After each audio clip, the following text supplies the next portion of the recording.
La Fondation Friedrich Naumann souhaite une libéralisation de la distribution des produits de presse, en Côte d'Ivoire, en vue du renforcement de la liberté des entreprises de presse et le droit à l'information. En 2022, nous comptons ouvrir le débat sur la libéralisation de la distribution des produits de presse dans la perspective de renforcer la liberté des entreprises de presse et le droit à l'information, a dit M. Magloire Ndeyi, le chef de bureau de la Fondation en Côte d'Ivoire. M. Ndeyi s'exprimait à l'occasion de l'an 33 de la fondation allemande Friedrich Naumann, installée en Côte d'Ivoire en novembre 1989. Il a annoncé pour l'année en cours, les perspectives de l'organisation. Pour 2022, notre travail va continuer parce que malgré les avancées, la Côte d'Ivoire fait encore face à de nombreux défis notamment en matière des droits civils et politiques. Elle a reculé d'au moins 7 points, a-t-il dit.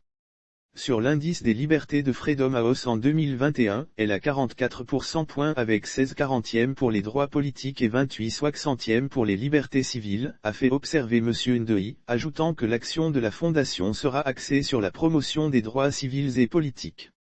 La Fondation veut aussi mettre l'accent sur le pluralisme politique ainsi que les libertés d'expression, de réunion et un accent sur le renforcement du leadership politique des jeunes cadres en perspective aux élections locales de 2023 et les présidentielles de 2025. Les journaux, en Côte d'Ivoire, sont distribués seulement par l'entreprise de distribution de presse et libraire en Côte d'Ivoire, Edipresse.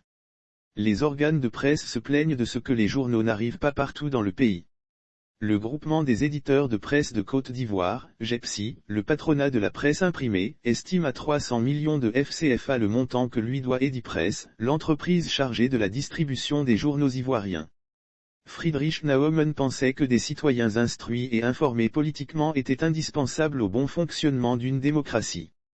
Selon lui, l'éducation civique est une condition préalable à la participation politique et donc à la démocratie, a-t-il relevé.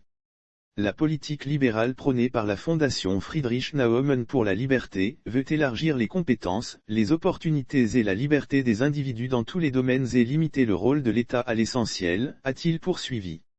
La Fondation Friedrich Naumann, arrivée en Côte d'Ivoire en novembre 1989, n'a cessé de contribuer au renforcement du processus de démocratisation par la formation politique et l'éducation civique de nombreux Ivoiriens et cadres politiques et de l'administration.